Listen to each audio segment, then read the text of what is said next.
Hello students, हमारा chapter 5th चल रहा है combustion of and fossil fuels. हमारी प्रीवियस वीडियो में हमने कंबशन ऑफ हाइड्रोकार्बन्स तक पढ़ा था। नाउ इस वीडियो में हम conditions necessary for combustion we will start from this paragraph. Now the conditions necessary for combustion are represented as by a fire triangle. अब देखिए, हम लोग जब भी हमारी केमिस्ट्री में और हमारे यहाँ पे जब भी हम कंबशन की बात करते हैं तो हमेशा हम उसको इस फायर ट्राइंगल में रिप्रेजेंट करेंगे। ठीक है, ये जो ट्राइंगल हमें नज़र आ रहा है, फायर ट्राइंगल जिसे हम बोलते हैं, तो ये जो एक ट्राइंगल है ये एक डायग्रामेटिक रिप्रेजेंटेशन है कंबशन और जितनी भी कंडीशंस सपोर्ट कर रही हैं कंबशन को, उसका एक डायग्रामेटिक रिप्रेजेंटेशन है। The following are the essential conditions for combustion to take place. अब देखिए, यहाँ कुछ कंडीशंस दी गई हैं। The first one is presence of a combustible substance और फ्यूल। ठीक है, अब हमें कंबशन करना है, किसी चीज़ को जलाना है, तो जलाने के लिए कोई चीज़ भी चाहिए जो जले, तो इसलिए हमें फ्यूल या ऐसे सब्सटेंस की ज़रूरत है जो कंबस्टिबल हो। हमने ऊपर पढ़ा था 2 तरीके के सब्सटेंस होते हैं, कंबस्टिबल और नॉन कंबस्टिबल, प्रीवियस वीडियो में। तो कंबस्टिबल सब्सटेंसेस वो होते हैं जो जलते हैं, जल सकते हैं, और इन नॉन कंबस्टिबल सब्सटेंसेस होते हैं जिन्हें हम जला नहीं सकते, जैसे सैंड हुआ, आपका मिट्टी हुई, सीमेंट हुई, पानी हुआ, इन्हें हम जला नहीं सकते, ये नॉन कंबस्टिबल सब्सटेंसेस हैं।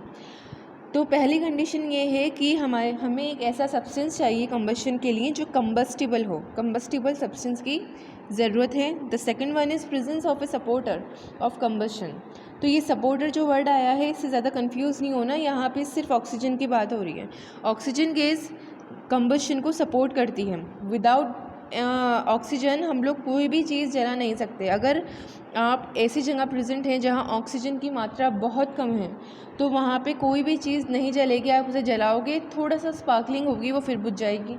तो इसलिए ऑक्सीजन का होना बहुत ज़रूरी है। Combustible substances will not burn in the absence of A supporter of combustion. Bracket में लिखा है ऑक्सीजन, ठीक है, कुछ नहीं है ये supporter, it's all just about oxygen.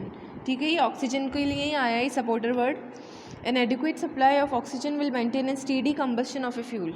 अब एक एडिक्वेट का मतलब होता है पर्याप्त मात्रा। ठीक है, अगर ऑक्सीजन की पर्याप्त मात्रा होगी तो फ्यूल अच्छे से जलेगा। Fuel means combustible substance. हमने कोई सा भी आपको ऐसा सब्सटेंस लेना है जो जले, तो उसको सही से जलाने के लिए एक स्टेडी फ्लेम में, ठीक है, तो हमें क्या चाहिए, ऑक्सीजन की ज़रूरत है एडिक्वेट अमाउंट में।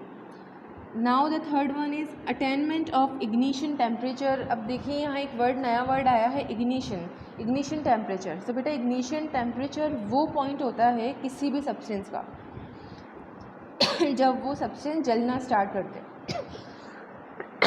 जैसे कि आपकी बुक है, कोयला है और वुड है, ये 3 चीज़ें हमने ली। अब इन तीनों को हमने जलाने की कोशिश की, तो आप ये नोटिस करोगे सबसे पहले आपका पेपर जलेगा बुक का, उसके बाद कोयला, उसके बाद लकड़ी जलना स्टार्ट होगी या कोयला। तो हर सब्सटेंस का अपना अपना इग्निशन टेम्परेचर होता है। इग्निशन टेम्परेचर का मतलब वो पॉइंट जब वो कोई भी सब्सटेंस के अंदर इतनी गर्मी आ जाए कि वो जलना स्टार्ट कर दे in the presence of fire. ठीक है, जब हम उसे आग में डालें तो वो जलना स्टार्ट कर दे, और हर सब्सटेंस का अपना अपना इग्निशन टेम्परेचर होता है। Why does a piece of wood have to be heated for quite some time before it catches fire. अब देखिए, यहाँ एक सवाल पूछा गया है कि हमें एक लकड़ी के टुकड़े को उस वक्त तक हमें गर्म करना पड़ता है जब तक वो फायर कैच ना कर ले, यानी कुछ देर तक हमें उसे गर्म करना पड़ता है आग में। ठीक है, तो क्यों हमें इतना टाइम लगता है, इतनी देर उसे क्यों लगती है कि थोड़ी देर तक उसे गर्म करो तब जाके वो फायर कैच करे। A substance catches fire only if a certain minimum temperature और ignition temperature has been attained. ठीक है ना, एक कोई भी सब्सटेंस है वो तब तक फायर कैच नहीं करता, या तभी फायर कैच करता है जब वो उसकी पूरी बॉडी, जो सब्सटेंस की बॉडी है, वो पूरा बॉडी इग्निशन टेम्परेचर कैच नहीं कर लेती, वो उस पॉइंट तक नहीं आ जाती कि उस पॉइंट के बाद हाँ उसमें आग लगनी शुरू हो जाए। So the minimum temperature at which a particular substance catches fire in the presence of air is called its ignition temperature। देखिए, हमारे यहाँ हर लाइन में presence of air वर्ड आ रहा है, ये 3 वर्ड्स आ रहे हैं। तो ये बहुत इंपॉर्टेंट है, ये आपको हर जगह लिखना है प्रेजेंस ऑफ एयर, क्योंकि अगर ऑक्सीजन ही नहीं होगा तो आप कितना ही वो कर लो, कुछ भी कर लो, आग लगेगी ही नहीं।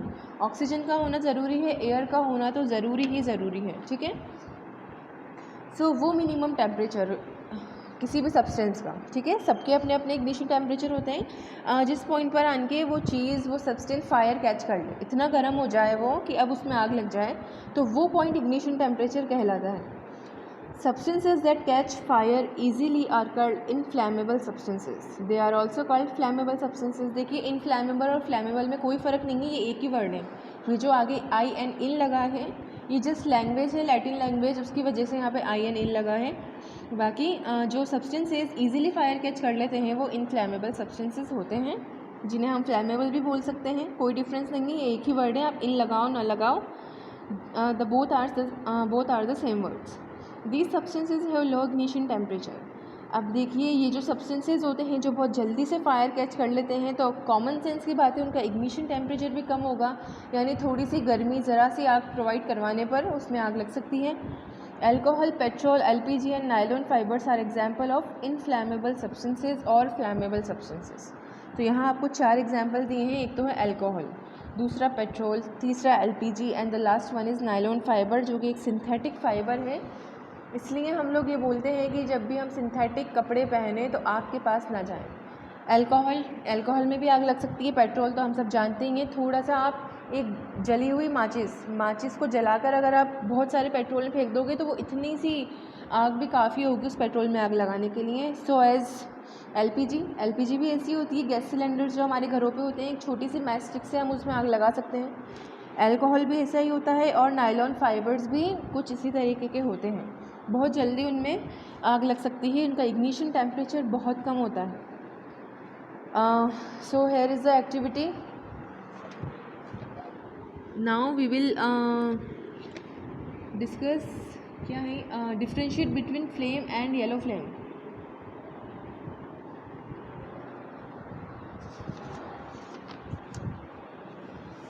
Extinguish a fire.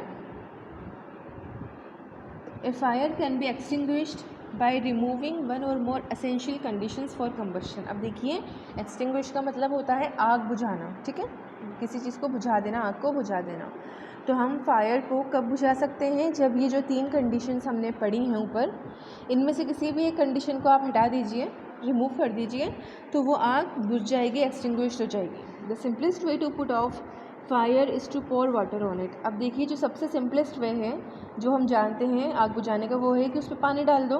This will bring down the temperature below the ignition temperature of the combustible substances as water absorbs heat of the fire and evaporates. अब देखिए जब हम लोग आग के ऊपर पानी डालेंगे तो आग तो किसी चीज़ पर ही लग रही है, हवा में तो आग लगती नहीं, कोई चीज़ जल रहा है, उसमें लपटें उठ रही हैं, आग लग रही है, तो उसको बुझाना है, तो हमने उस पर पानी डाल दिया।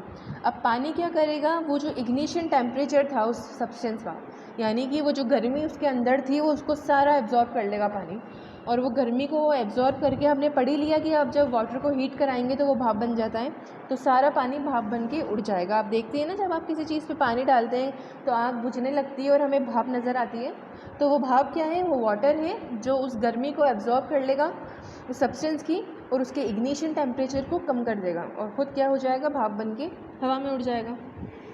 However, it is not always safe and effective to use water. लेकिन हमेशा पानी का इस्तेमाल ना तो सेफ़ होता है और ना इफ़ेक्टिव होता है।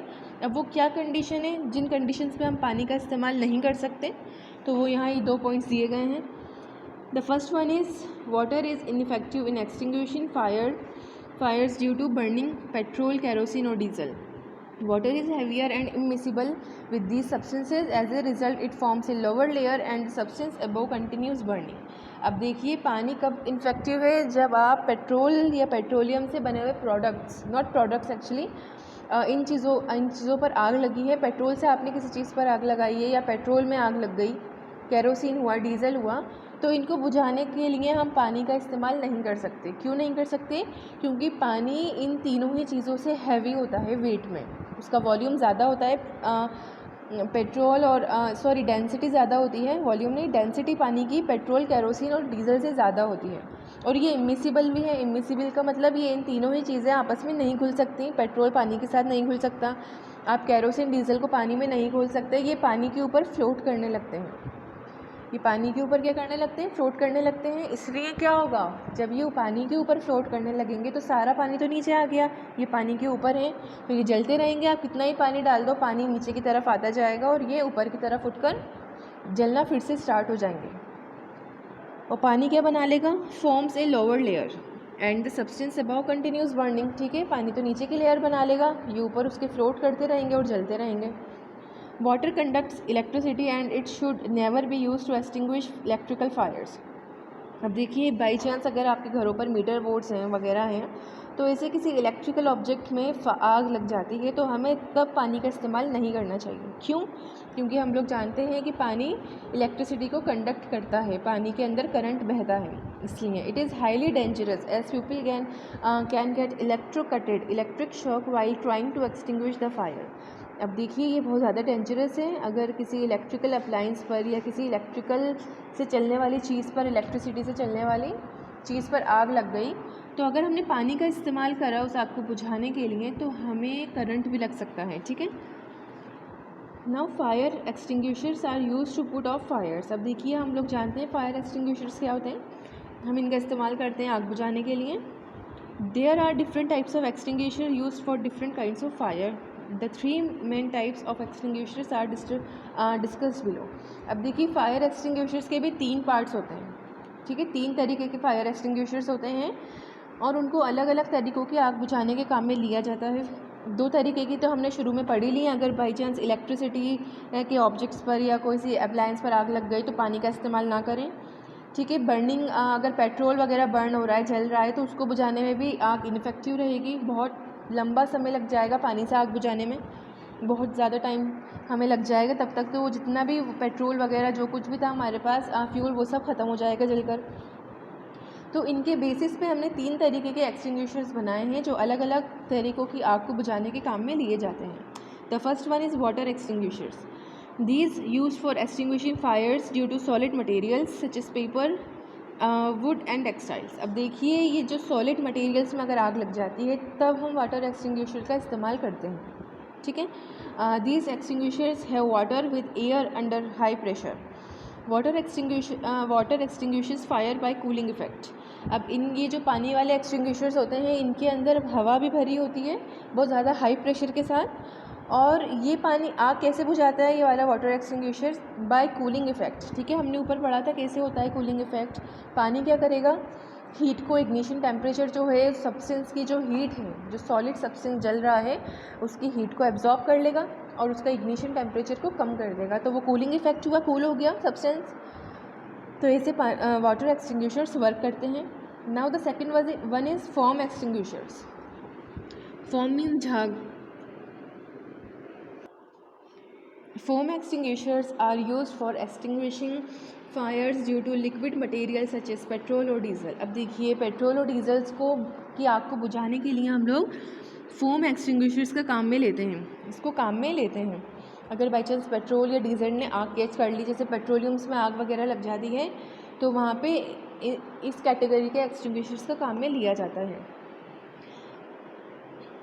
These extinguishers have small air-filled bubbles or foam which are lighter than the liquids on fire. The foam extinguishes liquid fires by forming a layer on the surface of the liquid and cutting down the supply of oxygen। अब देखिए, हम पढ़ चुके हैं कि किसी भी substance में आग लगने के लिए ऑक्सीजन का होना बहुत ज़रूरी है उसके सराउंडिंग में।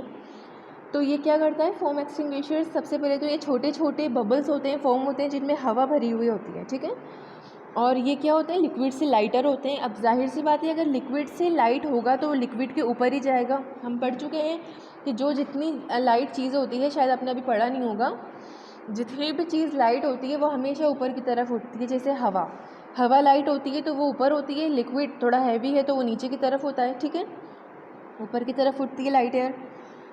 तो ये जो बबल्स हैं फॉर्म है, ये लिक्विड के ऊपर एक ब्लैंकेट बना लेंगे, क्योंकि ये लाइटर है लिक्विड में, तो इसलिए इसमें घुल नहीं पाएंगे बबल्स। इसके लिक्विड, किसी भी लिक्विड के ऊपर एक ब्लैंकेट की तरह कवर अप हो जाएंगे, फैल जाएंगे, और ऑक्सीजन की सप्लाई इसकी वजह से कट हो जाएगी।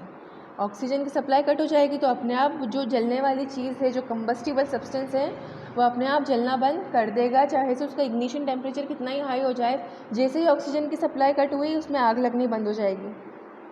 सो ये फॉर्म एक्सटिंग्विशर्स है। The third one is carbon di extinguishers are use for electrical fires और it places where there are electrical connections. अब देखिए, अगर किसी इलेक्ट्रिकल अप्लायंस में या किसी ऐसी जगह, जैसे कि इलेक्ट्रिसिटी जहाँ फैक्ट्रीज़ में बनती है, हमारा कोटा थर्मल पावर स्टेशन है वहाँ पे, या आपके यहाँ पे पावर प्लांट्स होते हैं, ठीक है, वहाँ पे अगर बाई चांस आग लग गई किसी जनरेटर में या किसी इन्वर्टर में या किसी कोई ऐसी जगह पर जहाँ इलेक्ट्रिकल कनेक्शंस हो, तो वहाँ कार्बन डाइऑक्साइड एक्सटिंग्विशर्स का हम काम में लेते हैं। These extinguishers are filled with carbon dioxide gas under high pressure। अब बहुत ज़्यादा दबाकर इसमें, इन एक्सटिंग्विशर्स में कार्बन डाइऑक्साइड गैस भरी जाती है। Carbon dioxide is heavier than air and a non supporter of combustion. अब ये जो CO2 गैस है, ये हवा से ज़्यादा भारी होती है और नॉन सपोर्टर है, यानी कम्बशन को सपोर्ट नहीं करती। अगर कार्बन डाइऑक्साइड गैस प्रेजेंट होगी किसी जगह पर, तो वहाँ पे आग बुझ जाएगी, आग नहीं लगेगी। It extinguishes fire by settling down the and cutting off the supply of oxygen. ठीक है, अब ये क्या करेगी, हैवी है, मैंने आपको बताया था लाइट चीज़ हमेशा हैवी चीज़ के ऊपर होती है। ठीक है, जैसे आपका पानी तेल से ज़्यादा हैवी होता है, तो अगर आप 2-3 बूंदे वाटर ऑयल की ड्रॉप करेंगे पानी में, या अगर आप पानी की बूंदे अगर आप तेल में ड्रॉप कर देंगे, तो आप देखेंगे कि जो ऑयल है वो पानी के ऊपर फ्लोट करना स्टार्ट कर देगा। ठीक है, क्योंकि ऑयल हमेशा वाटर से लाइटर होता है, उसकी जो डेंसिटी होती है वो पानी से कम होती है। तो कार्बन डाइऑक्साइड का भी यही है, ये बहुत हैवी है।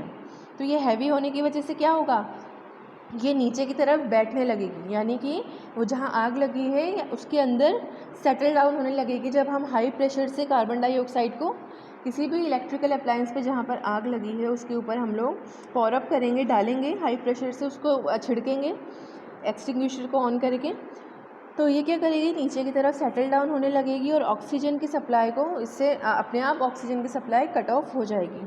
ठीक है, ऑक्सीजन की सप्लाई बंद हो जाएगी तो अपने आप जो आग है वो बुझ जाएगी, आग जलना बंद हो जाएगी। तो ये हमने 3 तरीके के वाटर एक्सटिंग्विशर्स पढ़े थे। The first one is water extinguisher, form extinguisher and carbon dioxide extinguisher. और ये तीनों ही अलग अलग तरीक़ों की आग को बुझाने के काम में लिया जाता है। All these threes are use for different kinds of fires. और हमने पढ़ ही लिया कि कौन सी तरीके की आग में हम कौन सा एक्सटिंग्विशर का इस्तेमाल करते हैं। Now flame is the visible gaseous part of A fire. अब देखिए, जब किसी भी सब्सटेंस में आग लगती है तो उसकी जो गैस है उसमें से गैसेस रिलीज़ होने लगती हैं। तो फ्लेम क्या है, वही एक गैशियस पार्ट है। ठीक है ना, जो फ्लेम होता है वो एक गैस का पार्ट होता है जो हमें विजिबल होता है, जिसे हम देख सकते हैं। ल्यूमिनियस होता है, ठीक है, लाइट निकालता है अपने में से, लाइट लिबरेट करता है।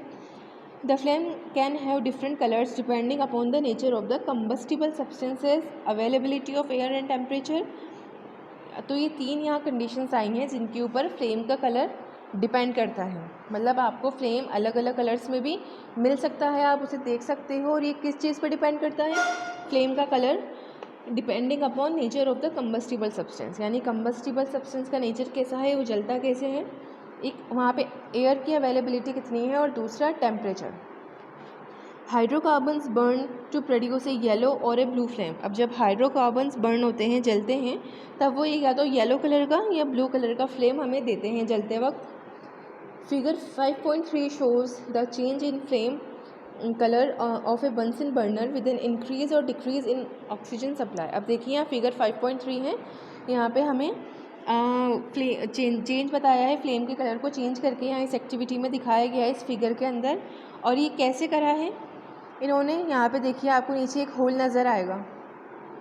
ठीक है, 5.3 पेज नंबर 64 का जो डायग्राम है, यहाँ लिखा हुआ है ओपन एयर होल। तो ये जो होल है इसके अंदर से एयर अंदर जा रही है, तो अच्छे से क्या है, जो हाइड्रोकार्बन है वो जल रहा है, जो भी चीज़ है वो जल रही है। बंसन बर्नर है तो यानी गैस हुई है आपकी एलपीजी गैस, ठीक है। तो अगर आप इस होल को क्लोज़ कर दोगे तो फ्लेम का कलर देखो चेंज हो गया, येलो हो गया फ्लेम का कलर, ठीक है। तो फिगर 5.3 शोज़ ए ब्लू फ्लेम। अब ये जो 5.3 का ए वाला डायग्राम है ये एक ब्लू कलर का फ्लेम शो कर रहा है। फिर is also called a non luminous flame because it emits very little light, ठीक है। इसको हम लोग नॉन लुमिनियस भी बोल सकते हैं। लुमिनियस का वर्ड हम जानते हैं लाइट से रिलेटेड है, यानी लाइट जो देते हैं वो लुमिनियस ऑब्जेक्ट्स होते हैं। तो ब्लू फ्लेम को हमने नॉन लुमिनियस ऑब्जेक्ट बोला है। क्यों कहा है? क्योंकि ये एक बहुत कम लाइट एमिट कर रहा है, निकाल रहा है अपने अंदर से। Figure 5.3b shows a yellow flame which is also known as a luminous flame and emits a lot of light। अब देखिए 5.3 का जो बी वाला डायग्राम है, यहाँ पे देखिए आपको फ्लेम येलो कलर का नज़र आ रहा होगा। तो येलो क्यों? क्योंकि नीचे हमने क्या करा था, यहाँ पे इसके एक जो एयर होल था इसको बंद कर दिया था। बंद होने की वजह से क्या हुआ, ऑक्सीजन की सप्लाई कम हो गई, ठीक है। नहीं अच्छे से जो गैस है उसे ऑक्सीजन नहीं मिल रही, तो ऑक्सीजन की कमी की वजह से जो फ्लेम था इसका कलर चेंज हो गया, ठीक है। कलर चेंज हो गया क्योंकि अच्छे से बर्न नहीं हो रहा। तो इस फ्लेम को हम लोग क्या बोल सकते हैं? Luminous flame. क्यों बोल सकते हैं लुमिनियस? क्योंकि ये ब्लू फ्लेम के कंपैरिजन में ज़्यादा लाइट एमिट कर रहा है, ठीक है ना। ब्लू फ्लेम आप खुद देख सकते हैं डायग्राम के अंदर, जो ये ब्लू कलर का फ्लेम है ये दिखने में ही काफ़ी ब्लंट नज़र आ रहा है, ठीक है, नॉन लुमिनियस लग रहा है। और जो ये येलो कलर का फ्लेम है ये ब्राइट हमें नज़र आ रहा है। तो येलो वाले फ्लेम को हम लोग क्या बोलेंगे? Luminous flame. और ये ये फ्लेम हमें कब देखने को मिल सकता है? जब ऑक्सीजन की सप्लाई कम हो। ब्लू कलर के फ्लेम को हम बोलेंगे नॉन लुमिनियस फ्लेम। जब ऑक्सीजन की सप्लाई पर्याप्त मात्रा में मिलती है बर्निंग सब्सटेंस को तो वो अच्छे से जलता है, और अच्छे से जब जलता है तो उसका फ्लेम ब्लू कलर का होता है, लाइट कम एमिट होती है। सो इस वीडियो में इतना ही हमारे।